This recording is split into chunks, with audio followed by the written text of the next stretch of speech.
All right, this isn't a tutorial today. This is going to be more or less me trying to give you some tips on how to save time editing in DaVinci Resolve. These are my personal tips. These aren't exactly like the best tips, but hey, man, like these saved me a lot of time, so I just figured I'd share them with you all today. Also, if you guys like the new thumbnail design, let me know, because I was thinking of going with blue for the editing tips and red for when I eventually go to the Fusion page, and I'm going to keep yellow as like the color grading advice and stuff. But with that being said, let's just jump straight into this. So I have a bunch of clips on the timeline right now, and I'm just going to use these as just pretty much example fodder. If you don't already, you should probably know that you can right click a group or one clip, and you can go to clip color and you can assign colors to them. However, it's interesting that most people don't know that you can actually assign these colors before you even drop them into the timeline. So I'm going to get rid of all these. If I want to choose these clips and then make it so that their clip color is orange, and then these clips, and then make their clip color purple, and these clips, and then make their clip color green or olive, and I drag all of these in, now all these clips are going to be their respective colors I assigned to them. This is all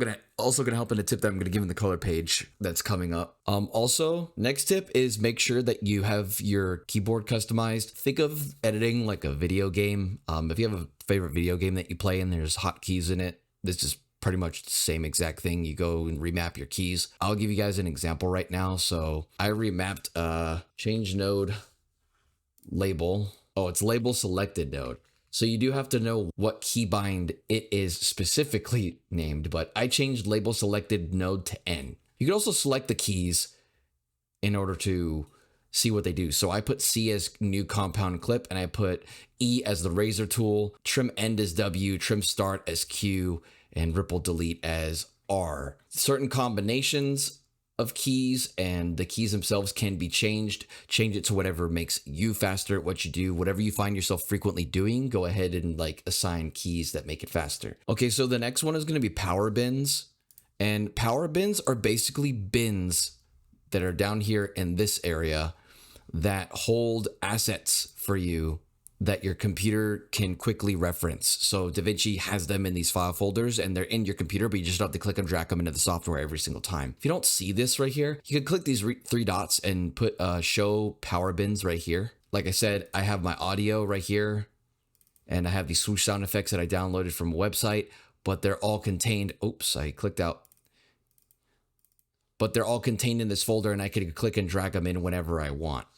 And speaking of clicking and dragging, all right, so it appears I had a bug, but I got it fixed. Speaking of dragging clips in, these highlighted areas right here where it says V1 and A1, these are your target tracks. So if I click on a clip and drag it in, it's going to put the audio from that clip on A1. It's going to put the video from that clip on V1, right? It's going to assign them. But let's just say like you have clips where you don't want to drag the audio in. You can just turn the targeting off, and you could go to a clip and you can just drag it in, and you don't have to worry about cutting the audio off and unlinking it. Same thing works for the audio too.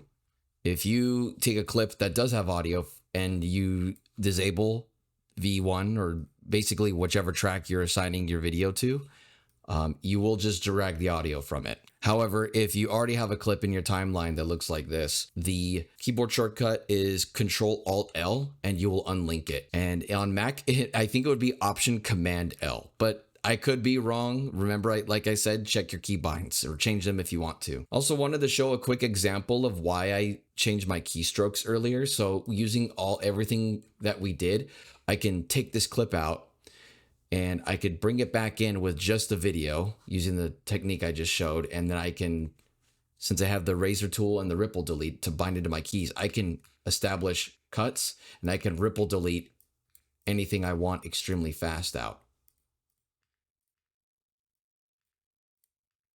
See? Simple as that.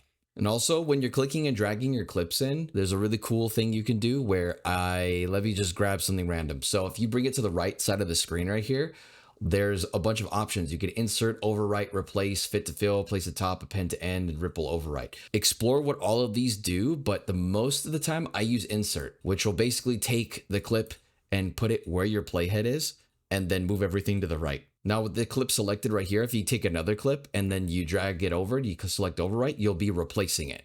Saves you a lot of time. Fit to fill fills negative space. Place to top puts it on a video track that's directly above it. And of course, we have ripple overwrite, and ripple overwrite is just ripple delete and overwrite basically like combined. I also meant to include replace. Replace is my second most used one, and what replace does is it basically takes the clip you selected and swaps the clip out that you dragged in, and it saves you a lot of time because you don't have to move everything out of the way on your timeline. Anyways, unpause the video. These same controls that you see show up on the right hand side are actually down here as well. We have our insert clip, overwrite clip, and replace clip, and they're also bound to the F keys. So if you don't like where they're at, just go ahead and rebind those using the keyboard customization tip I showed you earlier. And now for the best tip in the entire world. Pay attention. This is going to save you guys so much time. So let's just say we have a bunch of clips in this timeline that are all different colors. And if we were smart about what we were doing, we had different folders, and let's just say we're working on a project that had different cameras. Color grading everything is an absolute pain. So let's just say that the purple clips were shot on Sony. Like, let's just say that for the sake of the example. And I'd want to just color grade just the purple clips. You could go to the clips tab on the top left part of the screen where my mouse is, and you can sort the clips by clip color, and I could choose purple. Now it's only going to show me purple clips in this clip selection right here. So I'm only working on those, and any adjustments I make. And let's just say I want to make a group out of these. You can shift click all these and then put add into new group and then name their group. Let's just say Sony. Now all of these clips are in a group, and you'll have new options that appear on this top right. You'll see these new dots. The dot to the left is group pre-clip. The second dot is clip. Third dot is post clip. Fourth clip is timeline, but that's going to affect all of the clips in your timeline. So since we only have the purple clips selected, we're only going to be working on these. Group pre-clipped is a grade adjustments that are before the local adjustments on the clip itself. And then group post clip are adjustments that affect everything in the group on the way out. So group pre-clip, group adjustments on the way in, group post clip, group adjustments on the way out. And then this clip one is the adjustments that work on all of these clips individually. So if I go ahead and make a curves adjustment on the group pre-clip, it affects all of them. Same thing on group post-clip. If I do this, all of them will be affected. And this can save you a lot of time when applying effects or trying to do color space transforms on a bunch of different clips. And also a little bonus clip at the end for you guys. You could rename your video track. So if you want to make this one, let's just say effects, and then this one is adjustment clips, and then this one is content. See, keeps you nice and organized. Although I do prefer to type in all caps when I'm doing this so I can see better. There we go. And same thing for your audio track as well.